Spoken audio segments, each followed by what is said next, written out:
Do you want to hear the craziest fucking statistic on this? How many kids do you think have died in a school shooting since I think it's like 1870? Probably not even 1,000. Not even close. 300. Damn.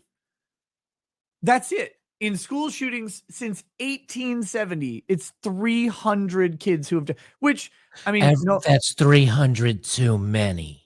Yeah, but I was ranting about this the other day because I'm like, and I was talking with, what was I talking with? But we were like, the likelihood of your kid being involved in a school shooting is basically zero. Mm-hmm. It's basically zero, but they treat it like it's the most pervasive problem in schools today. They have like trainings on it. They have all this stuff, and we devote a ton of time and attention to it. And it's like, no, it basically will not happen. Mm-hmm. And some guy in my chat was super pissed. He's like, well, tell that to the parents of the kids. I'm like, well, we understand that because that's with anything, right? Right. But here's why you know it's the message.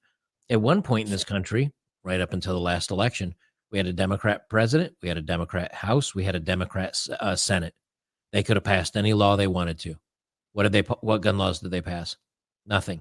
None. But now that there's a Republican House, see, they want to use this as a voting wedge issue. They don't want to fix it. They want to use it as an excuse to vote them in.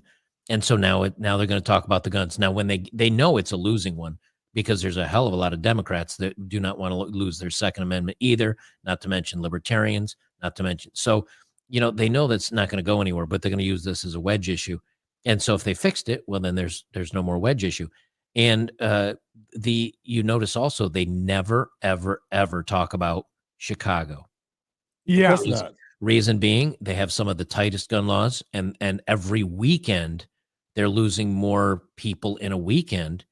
And every year they lose more kids, I believe. I haven't looked up the stats. They probably lose more kids in Chicago than they do through all school shootings throughout the year everywhere else. So again, lose more kids in Chicago than Nick Cannon has. Right. And the other thing is when it's somebody, and I hate to say this, but unfortunately it's true. It's just like the gentleman that drove his car through the parade, saying he hated white people, and it was a black guy. All of a sudden, that story evaporated, and it wasn't a man that did it. It was the car that did it.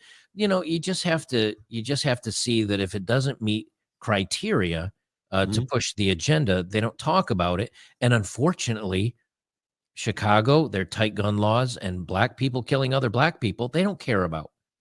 And that's my whole thing, is that if they really cared about the black community and Black Lives Matter, then they would be talking about Chicago